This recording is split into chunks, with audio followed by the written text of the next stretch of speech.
Donc, c'est un vrai plaisir de faire cette présentation au sein donc, du lycée français de Tananarive, que j'ai eu l'occasion déjà de visiter par le passé.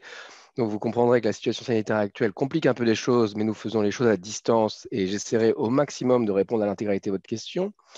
D'ores et déjà, une petite information importante. Demain auront lieu les journées portes ouvertes de Sciences Po en ligne, comme vous vous en doutez, et vous pouvez vous y inscrire. Et de multiples sessions d'information, un petit peu comme celle-ci, qui va être, on va dire, un condensé, ils seront donnés et vous pourrez également poser vos questions concernant les différentes formations, les admissions, les débouchés en termes de métier, etc. Donc, ça a lieu demain toute la journée. C'est sur inscription simple sur le site de l'école sciencespo.fr. Voilà, je vous propose maintenant, pendant 15 à 20 minutes, je vais essayer de ne pas être trop long, déjà de me présenter. Donc, je m'appelle Fabien Louis, je travaille à la direction des affaires internationales de Sciences Po et vous voyez ma collègue Sheila Chepkwesh qui travaille également dans mon service. Je vous parle depuis Paris. Sheila et elle basées à Nairobi car Sciences Po a un bureau de représentation au sein de l'Alliance française de Nairobi depuis maintenant un peu plus de 2 ans. Donc, qui nous permet également de nous déplacer plus facilement en Afrique lorsque les circonstances le permettent. Donc voilà, je vais parler une vingtaine de minutes pour vous présenter dans les grandes lignes l'école, donc notre offre de formation, les voies d'admission, vous parler également un petit peu des métiers au sortir de Sciences Po, et après, je vous proposerai de poser vos questions. Pas de questions idiotes, soyez curieux, j'essaierai d'y répondre dans la mesure des informations qui sont à ma disposition, mais en tout cas, ne soyez pas timides. Voilà, donc je vais partager mon écran pour vous montrer une présentation, tac, que normalement, vous allez pouvoir voir. Alors, je ne la mets pas en diaporama parce qu'à un moment, je vais devoir passer sur une autre. Donc, Sciences Po, juste pour vous donner quelques chiffres, c'est une université qui est assez ancienne, pas tant que ça au regard des autres universités françaises, mais tout de même, on a un peu plus d'un siècle et demi d'existence. On accueille aujourd'hui 14 000 étudiants environ, ce qui fait de nous, on va dire, un établissement de taille moyenne au niveau universitaire. Si vous le comparez à une grande école comme par exemple Polytechnique ou HEC, on accueille presque 6 à 7 fois plus d'élèves. En revanche, si vous nous comparez par exemple à nos voisins de la Sorbonne, on en accueille 3 fois moins, pour vous donner quelques ordres de grandeur. On est très fiers aujourd'hui de dire que dans notre spécialité, dans les disciplines sur lesquelles nous sommes en pointe, on est très reconnu au niveau mondial. Je vous affiche un des classements de cette année. On a été classé 2e dans le QS, qui est un classement de référence au niveau universitaire, pour tout ce qui concerne la science politique et les relations internationales, ce qui nous place juste derrière Harvard. Aujourd'hui, à Sciences Po, on offre toute une gamme de formations dès le post-bac, donc dès la première année, donc avec un bachelor auquel vous pouvez postuler dès maintenant, et par la suite, 28 masters donc pour obtenir un bac plus 5, et également des doctorats. Aujourd'hui, on est l'université dans le monde qui a le plus grand réseau de partenaires universitaires, avec 478 universités dans le monde entier, réparties sur tous les continents. On a un réseau très, très, très dense de partenaires qui nous permet de réaliser toute une série d'échanges universitaires et de proposer également des doubles diplômes. Enfin, Sciences Po est aussi international dans la composition de son corps étudiant. On a aujourd'hui un peu plus de 152, oui, c'est 152, je dis plus de 150, 152 nationalités représentées à Sciences Po cette année. Donc voilà, des étudiants qui viennent de tous horizons, donc bien sûr de Madagascar, mais également des États-Unis, de Chine, de partout dans le monde. Ce qui fait qu'aujourd'hui, à peu près la moitié de nos étudiants ne sont pas français. Autre marqueur de cette internationalisation, c'est l'enseignement de langues étrangères. Si les cours sont dispensés majoritairement en français et en anglais, vous avez la possibilité d'apprendre des langues à Sciences Po. Et nous avons aujourd'hui une offre en langue de 25 langues différentes, ce qui est conséquent, avec la possibilité de vous lancer dans du swahili, dans du coréen, dans de l'arabe, dans du portugais. C'est très, très vaste. Maintenant, si on se penche un peu plus précisément sur le premier cycle de Sciences Po qui vous intéresse en premier lieu, puisque vous êtes au lycée, c'est ce qu'on appelle le collège universitaire. Il propose un seul et unique diplôme, c'est un bachelor en sciences humaines et sociales, un petit peu particulier car celui-ci est pluridisciplinaire. C'est-à-dire que vous n'allez pas vous spécialiser dans une matière. Vous n'allez pas faire que du droit ou que de la science politique ou que de l'économie. Non, vous allez toucher à toutes ces matières pendant 3 années. 2 années en France et 1 année à l'international chez un partenaire universitaire. Alors oui, vous avez la possibilité d'appuyer un peu plus sur certaines matières, c'est ce qu'on appelle des majeurs. Et vous avez 3 majeures différentes, économie et société, humanité politique et gouvernement. Mais encore une fois, et j'insiste là-dessus, le parcours reste pluridisciplinaire. Vous ne pouvez pas abandonner de matière. J'ai envie de dire, c'est une chance, c'est une opportunité, car si aujourd'hui vous avez peut-être encore des zones d'interrogation quant à vos intérêts pour certaines disciplines, c'est l'occasion d'explorer des enseignements et d'affiner un petit peu vos choix. En termes d'objectifs pédagogiques et de modalités d'apprentissage, à Sciences Po, comme son nom l'indique, Sciences Po, c'est pour sciences politiques, c'est le diminutif de cela. On est vraiment dans une logique de former des jeunes curieux du monde qui sont capables d'analyser la société avec des contextes sociaux, économiques, culturels différents, déguiser l'esprit critique, l'analyse, dans une logique de formation citoyenne. Cela se matérialise de manière très concrète pendant le premier cycle par ce que l'on appelle un parcours civique, c'est-à-dire qu'au-delà des disciplines, on va dire, traditionnelles d'enseignement, pendant ces 3 années, vous avez la possibilité de développer un projet personnel qui vous permet de vous intégrer, par exemple, dans une association auprès d'une collectivité territoriale et mener à bien un projet qui a une vocation, une responsabilité sociale. C'est vraiment quelque chose qui est structurant dans le parcours. Au-delà également des enseignements, on va dire, un peu conventionnels, vous avez tout un apprentissage extrascolaire fait de voyages d'études, de stages tout au long du cursus et également de travaux en groupe et bien sûr tout ce que vous pouvez mener en termes d'expérience associative sur le campus. On mentionnait une 3e année à l'international. À Sciences Po, le départ à l'étranger pour 1 an est obligatoire. Alors vous me direz, dans le contexte actuel, qu'est-ce qui se passe? C'est vrai que cette 3e année à l'étranger a été fortement perturbée par la crise sanitaire, mais coûte que coûte, nous avons maintenu cette expérience soit en ligne, soit en présentiel, peut-être avec un peu moins de diversité de destinations, notamment plus en Europe.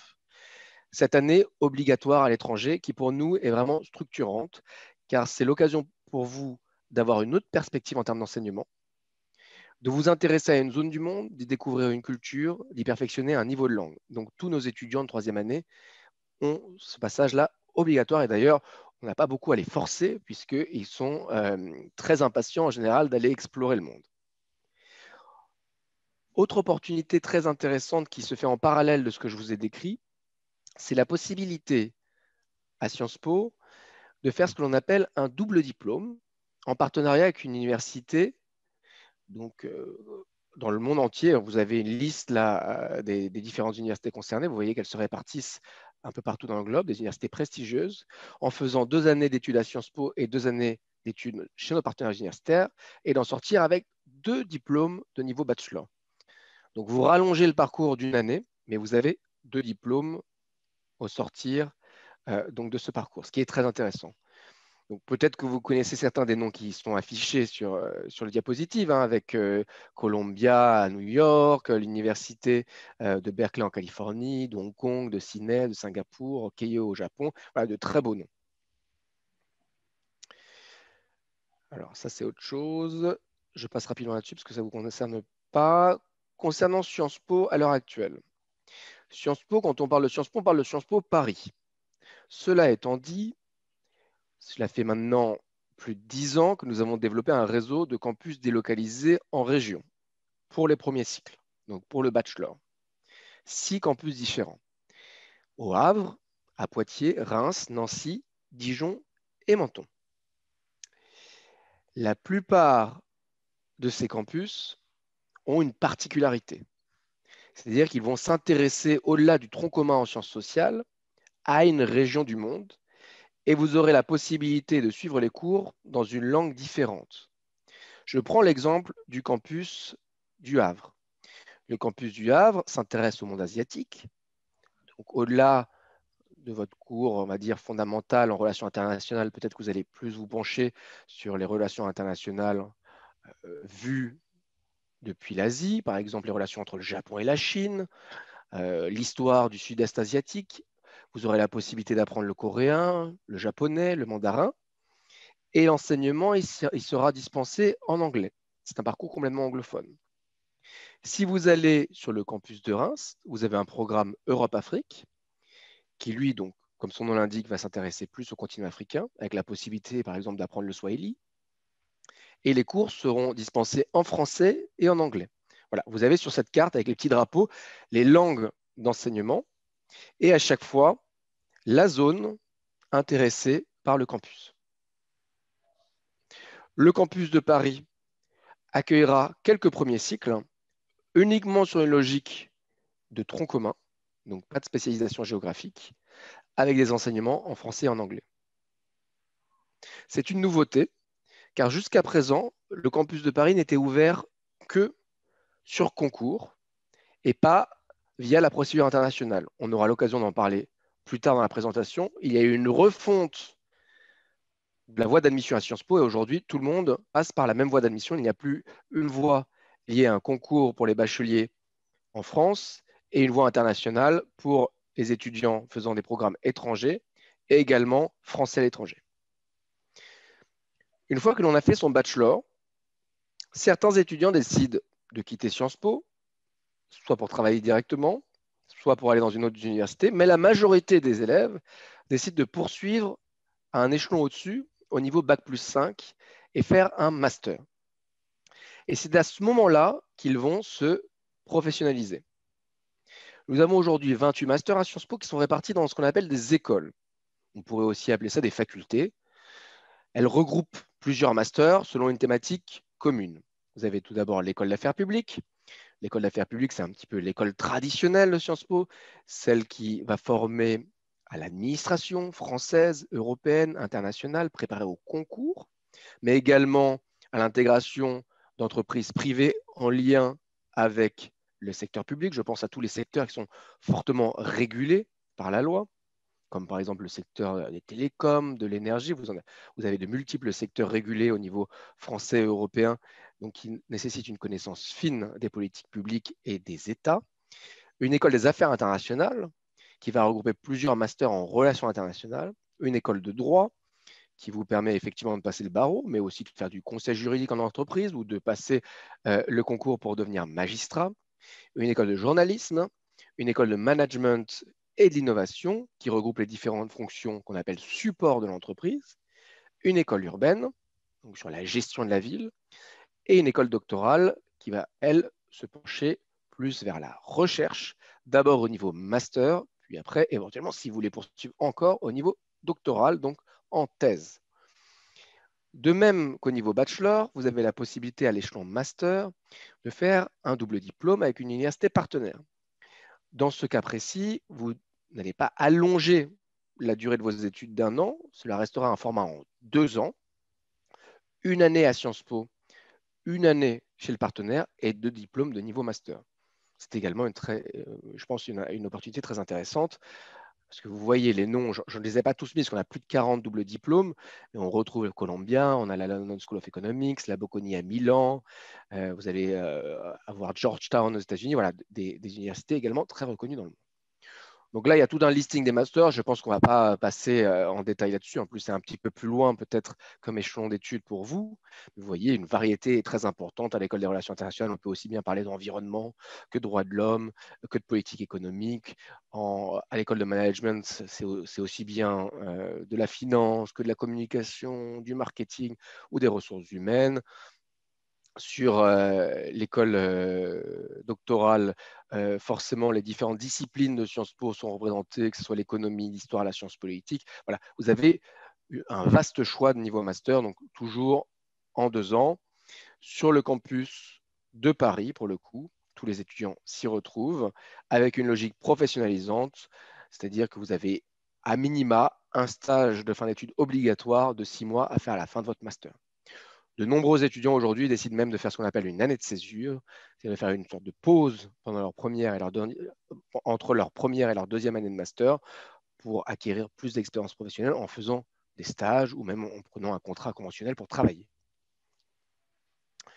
Autre possibilité de formation qui est un petit peu annexe, c'est ce qu'on appelle l'école d'été, la Summer School de Sciences Po, qui s'adresse à deux publics différents, aux étudiants, mais également aux lycéens à partir de la seconde, et qui consiste à vous donner un premier aperçu des enseignements à Sciences Po avec un catalogue de cours en sciences sociales dans lequel vous pouvez piocher un cours et que vous allez suivre soit à Paris, soit à Reims. Alors pour le programme universitaire qui s'adresse aux étudiants, c'est 2 sessions de 4 semaines en juin et en juillet, et maintenant une école d'hiver aussi en janvier avec 2 semaines. Et pour les lycéens, c'est 2 sessions de 2 semaines en juillet. Alors, on est dans un cadre un petit peu différent pour les lycéens parce qu'on parle de mineurs, donc il y a tout un encadrement avec hébergement, sortie culturelle, activités sociales qui est compris dedans.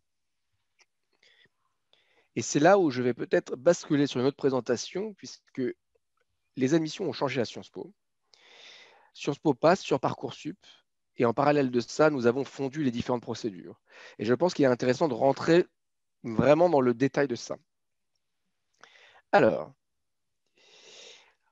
aujourd'hui, cette réforme des admissions concerne tout le monde, et en particulier les lycées français à l'étranger, qui sont listés ici, car auparavant, les lycées français à l'étranger pouvaient soit choisir de passer la voie internationale sur dossier et entretien, soit de passer le concours, donc avec des écrits, un dossier et un oral. Aujourd'hui, tout le monde va passer par la même voie. En quoi consiste-t-elle? Tout d'abord, à la constitution d'un dossier. 3 épreuves. Première épreuve, les notes obtenues aux épreuves du baccalauréat, donc de manière anticipée, le contrôle continu. Ensuite, vos bulletins de notes à partir de la seconde, donc seconde, première, terminale. Également, les commentaires de professeurs. Des écrits personnels qu'il faut renseigner. Donc, c'est un sujet de composition. Et enfin, deuxième partie, un oral. Alors, on va revenir sur les différentes étapes. Donc, tout d'abord, les notes obtenues aux épreuves du baccalauréat. Je pense que vous êtes bien au courant de la chose. Donc, vous avez les épreuves anticipées et continues qui sont intégrées dans la plateforme Parcoursup. Donc, ça, c'est un premier socle d'évaluation. Ensuite, vous allez avoir la moyenne de toutes les notes qui est non pondérée et qui vous permet d'obtenir une première note sur 20. Ensuite, performance académique et trajectoire. Donc, on parlait des bulletins. Il y a également la fiche à venir qui est remplie par vos enseignants, qui est regardée par notre service des admissions, pour qu'on puisse mesurer au-delà des notes votre progression, où vous vous situez dans la classe, l'assiduité, l'implication en classe, etc. À chaque fois, tout ça va être évalué par 2 personnes de Sciences Po. Chacun mettra une note sur 10 et vous aurez une nouvelle note sur 20. En gras, vous voyez bien, et ça c'est important, mais c'est vrai pour Parcoursup de manière générale, c'est qu'il faut bien mettre les bulletins de seconde parce qu'ils ne sont pas automatiquement intégrés sur la plateforme. Troisième bloc du dossier, les écrits personnels. Tout d'abord, un premier sur votre parcours personnel, donc ce que vous avez fait jusqu'à présent au lycée, votre histoire. Un deuxième sur vos motivations et votre projet intellectuel pour Sciences Po. Et enfin, un essai libre qui sera sur une thématique proposée par Sciences Po, on pourra en parler un petit peu, qui est plus un exercice de composition. Si on parle du parcours personnel, il s'agit d'écrire vos activités, vos centres d'intérêt, parler d'un petit peu tous les engagements, peut-être sportifs, culturels que vous avez eus. Si vous avez déjà peut-être eu une expérience professionnelle, vous le mettez. Vous pouvez également parler de ce que vous avez étudié comme langue étrangère. Vraiment, toute expérience extrascolaire est intéressante pour nous. Ensuite, le projet motivé pour Sciences Po.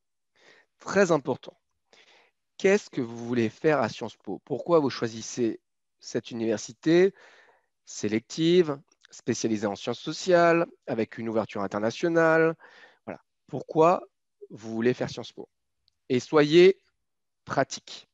Ne rentrez pas dans une logorée autour du prestige, de la grandeur de l'école. Ce genre de choses, je pense que ça nous renseigne peu sur vous. On est bien au courant de nos classements internationaux. Donc, parlez de votre projet. Et parlez-nous des programmes que vous choisissez.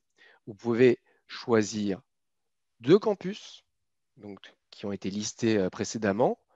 Et vous pouvez d'ores et déjà, si vous avez une petite idée en tête, mentionner un projet de master, voire d'un projet professionnel. On est bien conscient qu'à votre âge, tout ça peut être encore à l'état d'ébauche. Mais si vous avez une petite idée, faites-en part. Ensuite, l'exercice de composition. Alors, ça ne va pas vous parler beaucoup parce que là, je n'ai pas de sujet à vous soumettre, mais ça pourrait être nous raconter, par exemple, un succès majeur de votre parcours personnel, une grande réussite et de développer. Là, il faut vraiment être sur une logique. Alors, ils ont mis authenticité, mais je pense que c'est aussi de la sincérité, car il est très, très, très important que vous le fassiez seul. Et croyez-moi, les admissions sont extrêmement aiguisées sur la manière de détecter des personnes qui ont été aidées par un professeur, par un parent, par un ami. C'est un exercice vraiment solitaire. C'est votre réflexion, vos qualités de rédaction qui vont être évaluées. Donc vous avez compris qu'à chaque fois, on était à une note sur 20 et tout ça faisait 60. Et Sciences Po, chaque année, va mettre un seuil qui sera réévalué pendant la procédure, à partir duquel vous serez admissible ou non au reste donc, des épreuves qui seront composées de l'oral. Donc, vous voyez, 3 fois 20, vous avez une note de 60. Et puis, si vous êtes en dessous du seuil, vous n'êtes pas admissible. Si vous êtes au-dessus, vous êtes admis à l'oral. Alors, l'oral, encore une nouveauté, c'est qu'il se déroulera en ligne. Jusqu'à présent, nous organisions des sessions d'entretien un petit peu partout dans le monde entier avec des jurys qui se réunissaient, des candidats qui passaient en physique devant ce jury.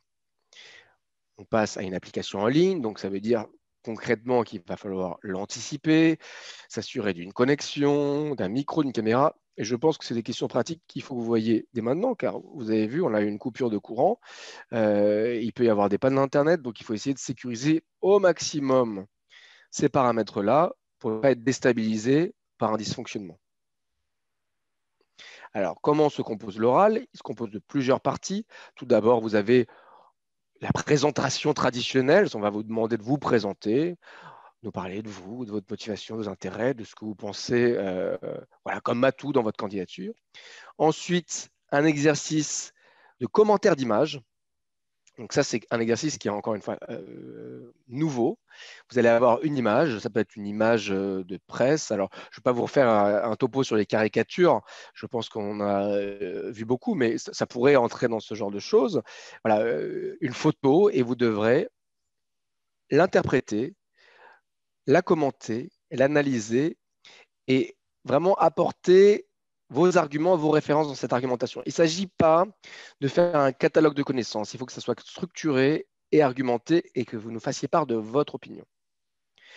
Et enfin, pour clore les choses, quelque chose d'un peu plus précis sur votre projet à Sciences Po et sur votre connaissance des programmes, sur vos choix de campus, etc. Donc, vous voyez, on se situe à peu près sur une demi-heure d'entretien, ce qui pour certains paraît long et pour d'autres paraît court. C'est un exercice à préparer. Donc, concrètement, il faut se chronométrer et le faire un peu à blanc avec peut-être ou vos parents pour se mettre dans le bon cadre. Une fois que vous avez terminé l'oral, une 4e note sur 20 est attribuée et vous avez un total de 80 avec un seuil. Et si vous passez ce seuil, vous êtes admis. Gardez à l'esprit, et je pense que c'est quelque chose de très important, que les personnes qui vous voient en entretien n'ont pas accès à votre dossier, ni à vos notes. Donc, dans des logiques, on va dire, d'indépendance de vue entre ce qu'on analyse de votre parcours et ce que vous pouvez restituer à l'oral. Et donc, mettez-vous dans une posture dans laquelle vous allez devoir expliquer les choses. Vous ne pouvez pas faire référence comme ça à votre dossier pendant l'oral. Ça rappelle ça. Donc, comment on postule? Je vous le disais, Parcoursup, vous avez des frais de dossier, 150 €. Ce n'est pas négligeable. Donc, ce qui me pousse à dire, comme je le dis chaque année, c'est qu'on ne tente pas Sciences Po.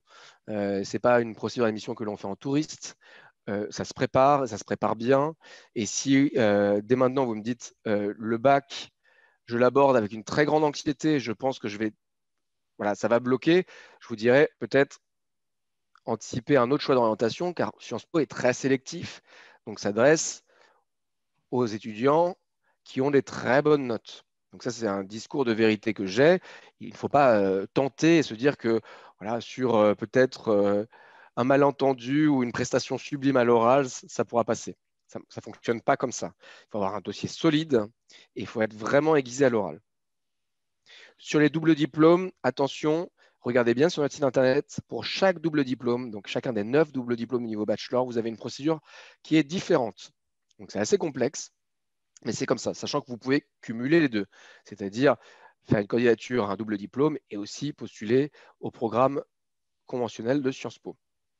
Petit rappel du calendrier de Parcoursup, on est le 13 novembre, hein. Vous voyez que ça va démarrer très très vite, dès le début de l'année prochaine, avec une finalisation des dossiers au début du mois d'avril. L'examen des candidatures se fait en avril-mai et vous allez avoir les réponses à partir de la fin du mois de mai.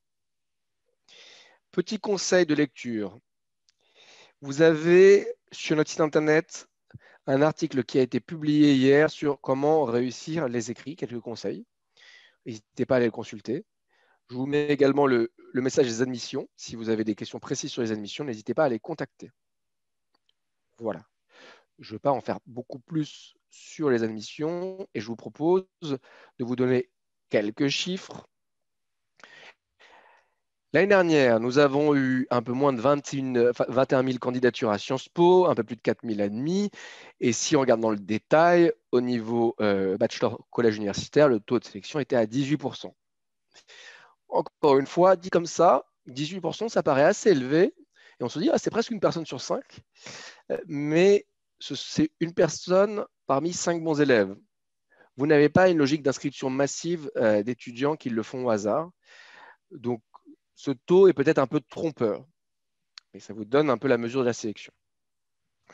En termes de droits de scolarité, de bourse et d'aide financière, un projet à Sciences Po coûte de l'argent. Nous ne sommes pas une université, nous sommes un établissement public, mais nous ne sommes pas une université, on va dire, normale dans le sens où nous pratiquons nos propres frais de scolarité. Et ceci varie en fonction des revenus lorsque vous êtes résident dans l'espace économique européen, mais a priori, ce n'est pas votre cas. Donc, vous avez les frais de scolarité qui sont maximum, qui sont d'un peu plus de 10 000 euros au niveau bachelor, et après, plus tard, à un peu moins de 15 000 euros au niveau master. Cela étant dit, vous avez bien sûr des programmes de bourse qui peuvent vous exonérer d'une partie, voire de la totalité des frais de scolarité. Vous avez accès à ces programmes de bourse sur notre site et il faut y postuler en même temps que vous postulez sur un plan académique. Pour parler un petit peu de ce qui se passe en dehors des cours, je sais que ça intéresse beaucoup les étudiants. Donc à Sciences Po, je vous rappelle que vous avez la possibilité de rencontrer beaucoup de personnes influentes dans le monde économique, dans le monde politique, lors de conférences qui sont organisées soit par l'administration de Sciences Po, soit par les associations étudiantes. Et je pense que c'est intéressant d'interagir avec ces figures-là, de leur poser vos questions. Donc j'ai mis quelques exemples d'intervenants qui sont venus récemment à Sciences Po. Donc on va avoir M. Trudeau qui est Premier ministre du Canada, on a Sundar Pichai, le PDG de Google, Jacinda Ardern, la première ministre de Nouvelle-Zélande qui a été réélue il y a peu de temps. Je pense que c'est très intéressant de pouvoir avoir l'occasion de discuter avec ces personnalités-là. Au-delà de ça, vous avez bien sûr tout un panel d'associations étudiantes, plus de 200 hein, dans le domaine sportif, culturel, politique. Je dirais que sur les 14 000 étudiants de Sciences Po, aucun, hein, vraiment, je pense zéro, n'appartient à aucune association étudiante. Tous, au moins, font partie d'une association étudiante. C'est quelque chose qui est structurant dans la vie académique à Sciences Po sur nos campus. Alors, cette vie est un peu en berne en ce moment avec la conjoncture, mais les étudiants continuent à organiser des choses en ligne et à se mobiliser. J'allais vous parler aussi de tous les services pour accompagner les étudiants sur toutes les questions de logement, de sécurité sociale. On a des services qui vous accompagnent dans ce domaine à Sciences Po, avec un site dédié pour le logement, avec des places en résidence universitaire. Donc, vous pouvez vraiment vous reposer là-dessus, sachant que nous sommes sur des campus de ville, donc on n'a pas de résidence universitaire sur nos campus, mais on a toute une série d'infrastructures dont on peut bénéficier à l'extérieur des campus et vous êtes accompagné dans ce domaine-là. Ensuite, je voulais vous parler des débouchés professionnels. Car quand on passe à Sciences Po, on se dit, ce n'est pas une école de commerce, ce n'est pas une école d'ingénieur, c'est quelque chose d'un petit peu à part. Donc, qu'est-ce qu'on peut faire comme métier? Tout d'abord, sachez que le diplôme est très reconnu, que la formation est professionnalisante avec tous ces stages qui jalonnent le parcours académique, avec un service carrière qui vous accompagne dans votre insertion professionnelle, ce qui fait qu'aujourd'hui, un peu moins de 90% de nos jeunes trouvent un emploi en moins de 6 mois après leur diplomation, ce qui est un taux très élevé. Au-delà des idées reçues, la majorité de nos diplômés ne travaillent pas dans le secteur public, mais dans le privé. Vous voyez, 2 tiers des jeunes travaillent en entreprise. On n'est pas dans une école qui prépare exclusivement à intégrer l'administration. Ensuite, vous voyez la répartition de nos diplômés dans les différents secteurs. Elle est impressionnante, elle est très variée. Vous avez aussi bien des gens qui vont travailler dans l'industrie, que dans le secteur bancaire, que dans les ONG, que dans le domaine de la communication. Et ça, c'est lié en premier lieu au master que font nos étudiants et qui les orientent vers un secteur. Vous faites un master en journalisme, bah, vous allez certainement travailler dans le monde des médias. Vous faites un master en ressources humaines, ça va être sur cette fonction au sein d'une administration ou d'une entreprise. Vous avez aussi la possibilité, et c'est quelque chose qui se généralise de plus en plus, pas seulement à Sciences Po, hein, dans la plupart des établissements d'enseignement supérieur, de vous tourner vers l'entrepreneuriat, d'envisager de créer votre propre entreprise, et ça, dès les études. Nous avons un incubateur d'entreprises à Sciences Po et nous avons en gros une douzaine d'entreprises qui sont incubées chaque année à Sciences Po. Et donc ça, vous pouvez, dès la première année, avoir des cours d'accompagnement à l'entrepreneuriat si tel est votre souhait. Enfin, en termes de distribution géographique, nos étudiants, une fois diplômés, continuent à voyager et trouvent des emplois dans le monde entier. Donc une grosse proportion en Europe, bien sûr, mais également dans les Amériques, en Afrique, en Asie. C'est assez varié. Alors, vous me direz, voilà, quelles sont les principales raisons de cela? Bon, déjà, rappelez-vous que nous avons plus de 150 nationalités à Sciences Po, donc pour certains, c'est simplement retourner dans leur pays d'origine. Enfin, gardez à l'esprit que le cursus de Sciences Po implique de se déplacer, notamment pour la troisième année, mais également pour des stages à l'étranger. Donc certains diplômés veulent simplement continuer à voyager. Et j'ai envie de dire que pour la plupart, c'est simplement, ils prennent la meilleure opportunité professionnelle pour eux, et elle peut se situer en Allemagne, comme en Chine ou au Brésil. Voilà. Alors, quelques figures de diplômés de l'école que vous connaissez certainement. Alors, je suis désolé, c'est des figures assez datées pour certaines, donc ça vous parle peut-être moins.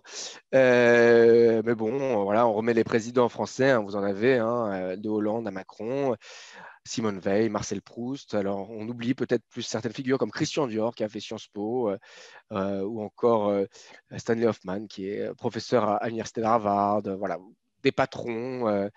Vous avez donc le président du groupe Hermès. Voilà, de grandes figures ont fait Sciences Po, mais je pense que là, je ne vous apprends pas grand-chose. Je vous propose de clore maintenant la présentation. J'ai déjà beaucoup trop parlé. Vous voyez mes coordonnées, c'est une chose. Surtout, consultez notre site internet. Comme je le disais, vous pouvez vous inscrire aux journées portes ouvertes qui auront lieu demain. Vous pouvez télécharger notre brochure sur le site avec un récapitulatif de toutes les informations. Vous avez également nos réseaux sociaux, Facebook, Twitter, Instagram, LinkedIn, qui rappellent toute l'actualité de l'école. Elle est relayée sur les réseaux sociaux, donc n'hésitez pas à vous abonner à ces comptes pour rester en contact. Voilà. Maintenant, je vous propose, si vous avez des questions, de passer à un échange. Et je vais arrêter le partage d'écran pour réapparaître. Tac, tac, tac. Voilà.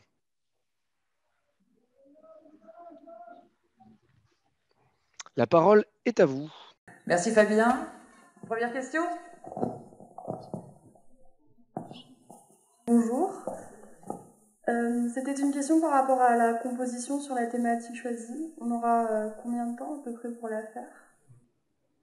Alors, c'est pendant la période en fait de la procédure d'admission, c'est que vous avez tout le temps que vous voulez. Vous avez tout le temps que vous voulez, c'est-à-dire à partir du moment où la plateforme est ouverte, vous pouvez y passer des heures la nuit si vous voulez pour la composer. Après, vous avez une question de format.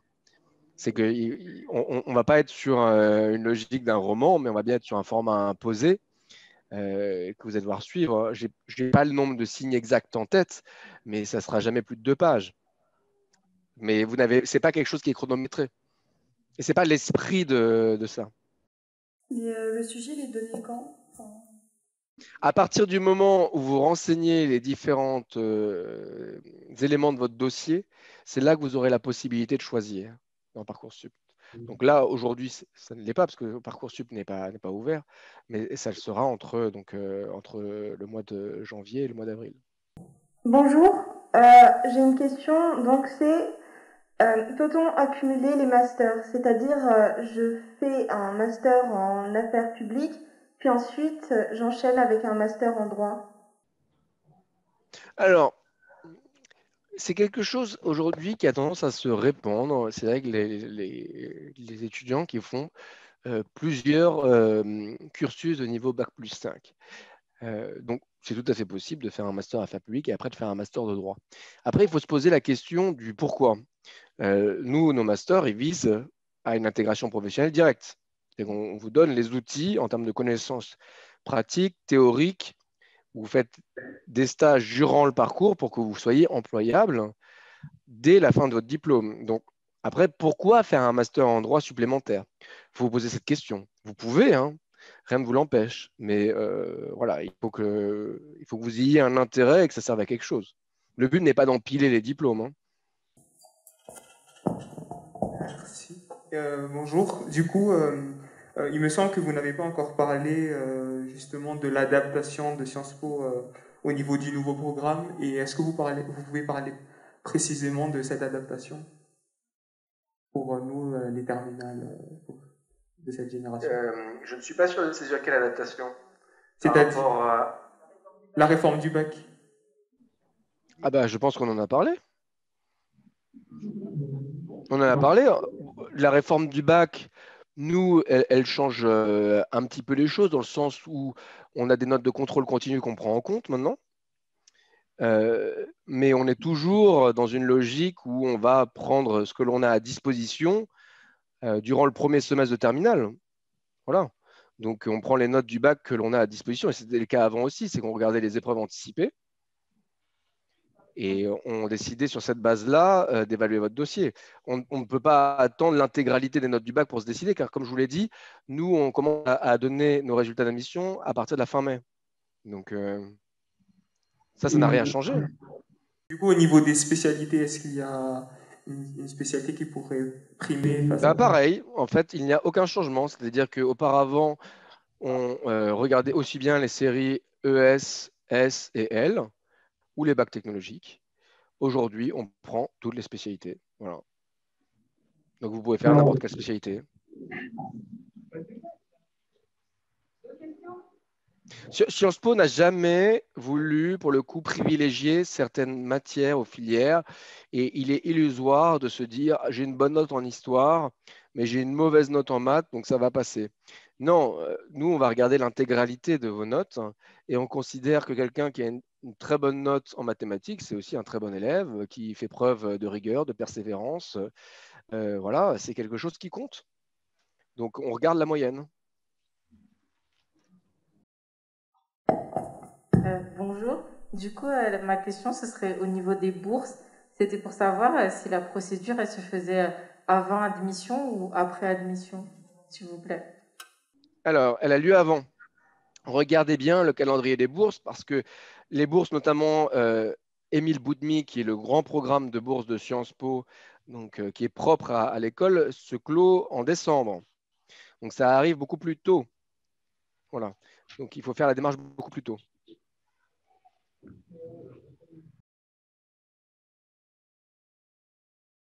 Mais Fabien, il y a le droit aux bourses du Crous. Alors, il y a également les logiques de bourse du Crous, mais qui ne sont pas sur les mêmes critères, qui sont sur les critères de nationalité, sur les critères aussi de résidence et de critères sociaux. Là, quand je parle des bourses Émile Boudmy, je parle principalement sur des bourses d'excellence académique, où on prend en compte, hein, vous faites une déclaration, notamment concernant les revenus de votre foyer, mais c'est principalement vos notes. Après, vous avez toute une autre série de bourses, hein, je ne les ai pas toutes listées, il y a effectivement les bourses du Crous, nous avons les bourses de la Fondation Mastercard, de la Fondation Macmillan, vous avez tout un panel de bourses qui est renseigné sur notre site avec des critères sociaux, de nationalité, de type de programme que vous visez, c'est assez varié. Et chaque programme à des montants différents, c'est-à-dire que vous pouvez avoir des exonérations partielles au total des frais de scolarité, voire des bourses de vie également pour toutes les dépenses qui ne sont pas liées à l'université, mais par exemple au logement, à la vie quotidienne en France. Par rapport à l'entretien qu'on aura avec les évaluateurs, pendant le commentaire d'image qu'on devra faire, vous nous la donnerez directement pendant la visio ou on l'aura avant, l'image? Alors, j'ai une mauvaise et une bonne nouvelle, ça dépend comment on voit les choses. C'est que vous la découvrez pendant la visio, donc il n'y a pas de préparation possible. Mais la bonne nouvelle, c'est que le jury aussi. C'est-à-dire que les examinateurs découvrent également l'image pendant la visio. Donc, c'est vraiment un commentaire et une analyse, on va dire, à chaud. Et c'est là que l'exercice est assez complexe, c'est que vous devez, sur une image que vous voyez comme ça de manière instantanée, essayer de mobiliser des connaissances, des références et de construire une argumentation qui va forcément utiliser des savoirs que vous avez acquis durant l'année ou les années précédentes. Donc voilà, c'est faire l'articulation entre une impression à chaud et une analyse qui va puiser dans le temps plus long. Question, quel type d'image? Images de presse, photos, dessins, graphiques, ça peut être de tout. De tout. Vous prenez un livre de SES, prenez un livre d'histoire géo, et regardez un petit peu toutes les illustrations que vous avez dedans. Bah, tout ça peut tomber, plus ce que vous voyez dans la presse.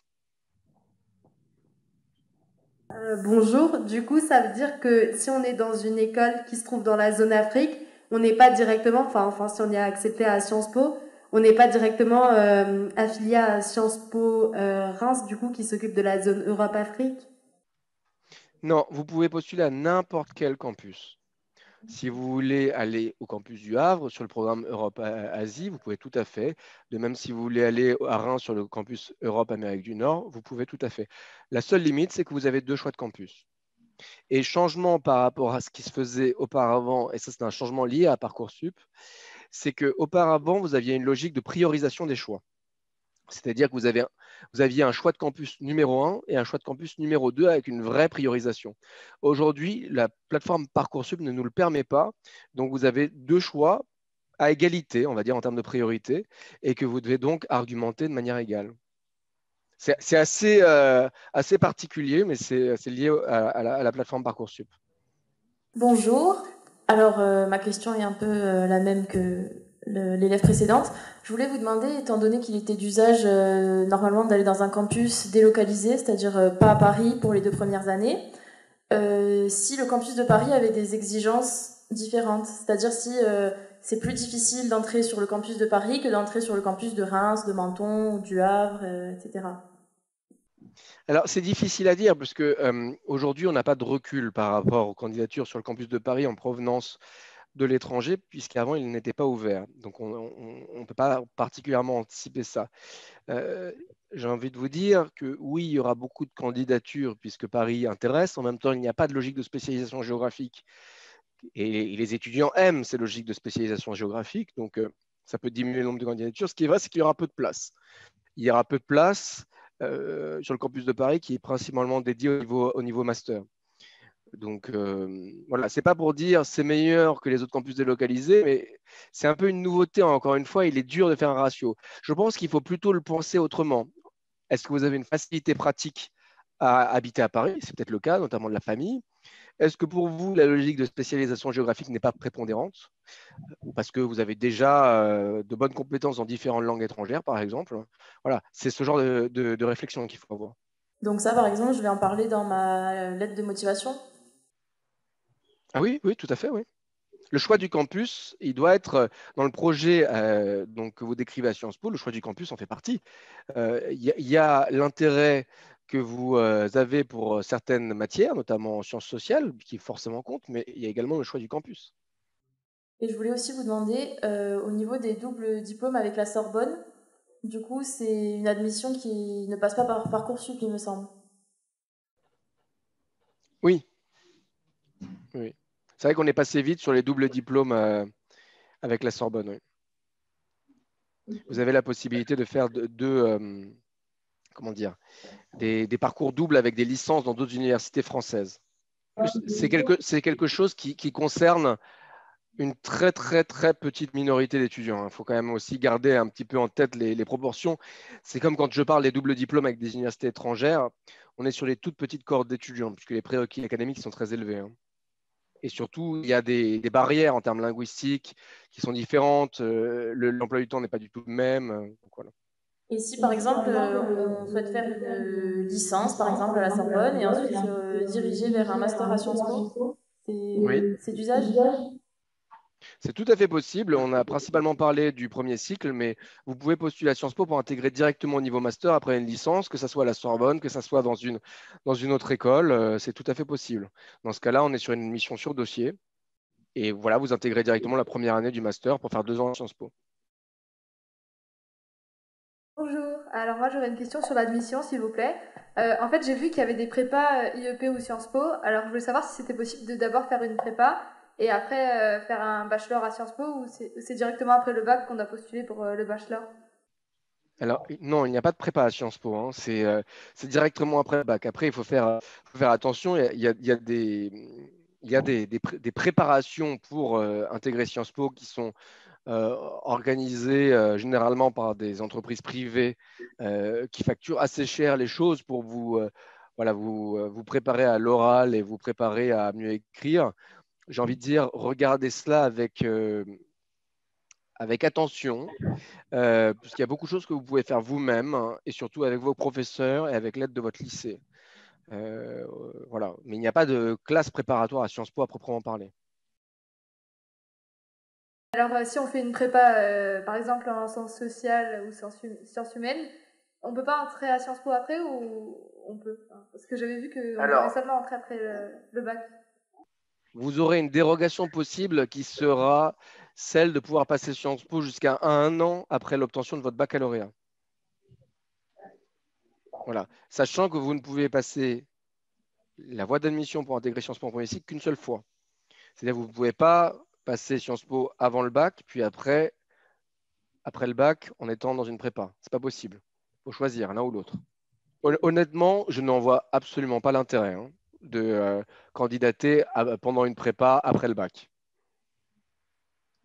Donc, vu que Sciences Po est sur Parcoursup maintenant, et lorsqu'on est admis dans une école sur Parcoursup, l'admission elle est valable pour 1 an. Est-ce que c'est le cas aussi pour Sciences Po? Oui, après, c'est sur demande, hein. C'est de la même manière que demander à passer la voie d'admission après le bac est sur une demande, c'est-à-dire c'est une dérogation.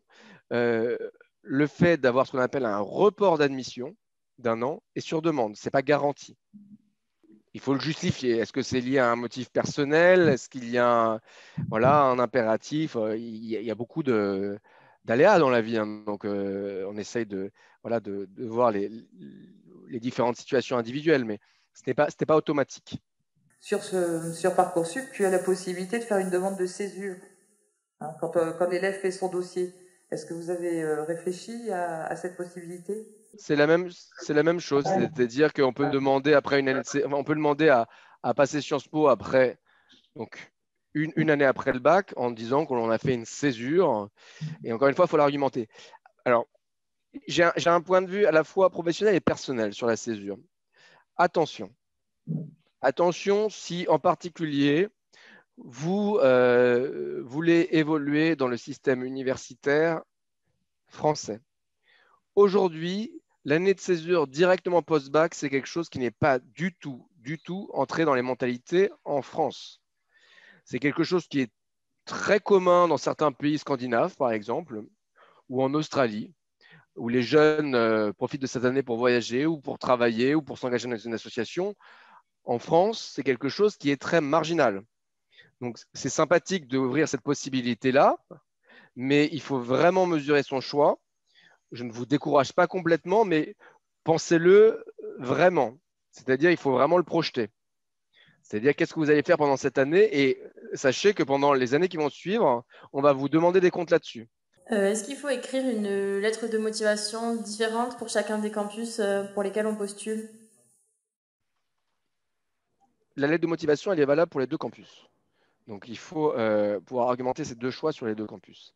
Après, il y a la langue du campus. Je pense que c'est un bon exercice quand on postule à un campus anglophone d'écrire une lettre de motivation en anglais, ça c'est sûr.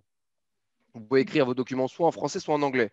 Mais voilà, encore une fois, quand on vous postule à des parcours anglophones, ça fait, je veux dire, c'est assez pertinent d'écrire en anglais. Du coup, c'est mieux vu d'écrire ces 3 écrits pour l'épreuve d'admission en anglais. Enfin, on peut. Par exemple, pour le campus de Reims qui est en français et en anglais. Alors, sur les campus bilingues, généralement, on est dans une maquette dans laquelle on commence sur du francophone et progressivement, au fur et à mesure des semestres, on ajoute de l'anglais. Au niveau des parcours complètement anglophones, donc c'est l'anglais dès le départ, et au niveau des modalités d'admission, si vous êtes sur une logique purement anglophone, les entretiens auront lieu en anglais. Si vous êtes sur une logique bilingue, il se peut que pendant l'oral, on vous pose des questions en anglais au milieu de l'oral en français. Ok, mais est-ce que c'est des points en plus, par exemple, d'écrire en anglais ces 3 écrits? Vous pouvez le faire vous pouvez le faire dans les deux langues. Dans les deux langues. Bonjour. En fait, moi, j'avais une question par rapport aux admissions en master. Est-ce qu'il y a une licence ou un bachelor spécifique pour pouvoir concourir au master? Alors, non, il n'y a pas de parcours obligatoire. Après, je vous dirais d'être cohérent, c'est-à-dire que si vous vous lancez dans une licence en droit, en éco, en histoire, voilà, en lien quand même avec les matières enseignées à Sciences Po, on comprendra davantage que si vous faites une licence en biologie et tout d'un coup vous dites ah ben les sciences sociales c'est pour moi, ça risque d'être plus compliqué à argumenter et vous risquez d'être un petit peu plus voilà, largué en termes de prérequis dans les différentes disciplines que l'on enseigne dans nos masters. Voilà. Il n'y a pas de premier cycle obligatoire pour postuler au niveau master, mais je pense qu'il faut quand même viser des matières ou des parcours un petit peu en lien avec ce qui est enseigné à la fois pendant notre premier cycle et le master que vous visez. Très bien, merci. Bonjour monsieur. Vous aviez dit qu'il fallait des notes très élevées pour entrer à Sciences Po. Et je voulais vous demander, il fallait à peu près combien de moyenne au lycée pour postuler? C'est une très bonne question. Normalement, c'est la première question, ça. Mais je vois que vous êtes tous timides. C'est vrai que quand on parle de bonnes notes, qu'est-ce que ça signifie? Je vais essayer de répondre un peu à côté, puisqu'on n'a pas de note minimale, en fait, pour intégrer Sciences Po, puisqu'on prend en compte, vous l'avez vu, toute une série de paramètres, les activités extrascolaires, votre motivation, etc. Il n'empêche que, clairement, je dirais qu'il faut que vous visiez Sciences Po si vous vous dirigez lentement, mais sûrement, au moins vers une mention bien au bac. C'est une indication qui me paraît un petit peu. Enfin, c'est très général, mais en même temps, on n'a pas de. C'est pas une science exacte, on n'a pas de seuil. Mais clairement, si vous n'avez pas 14 ou 15 de moyenne, ça va être plus compliqué. Je préfère avoir ce discours, on va dire, de transparence, parce que, encore une fois, quand je parlais des touristes, hein, ce n'était pas quelque chose de méprisant. Je disais juste que voilà, il faut avoir conscience de son niveau à un moment donné. Vous pouvez très bien avoir une moyenne un peu faible en terminale, avoir une meilleure moyenne après une licence à Bac+3 et postuler pour un master à Sciences Po. Je dis juste qu'aujourd'hui, si en terminale, vous avez des grandes difficultés pour réussir votre année, c'est un petit peu hasardeux de se lancer dans une voie d'admission d'une université très sélective. Voilà. Là encore, je vais aborder l'accumulation. Est-il commun d'avoir plusieurs options durant notre cursus, mais en même temps, plusieurs options? Mais là, vous parlez par exemple d'engagement d'activité associative? Oui, exactement. Est-ce qu'on peut en avoir plusieurs en même temps? Participer à plusieurs associations? Il n'y a pas de caractère limitatif à ce niveau-là. Vous pouvez en avoir autant que votre emploi du temps le permet. Il faut être juste raisonnable dans un équilibre d'agenda en se disant que vous avez quand même accessoirement des cours, accessoirement des devoirs à rendre, des examens à passer. Donc, une fois que vous avez dit ça, c'est vrai que être membre de plus de 2 ou 3 associations, ça commence à être un peu chargé. Mais après, il y a des étudiants qui sont surprenants, hein, qui arrivent à faire tellement de choses en même temps que je dirais qu'il n'y a pas vraiment de limite. Hein. Bon, alors on va remercier Monsieur Elbouy.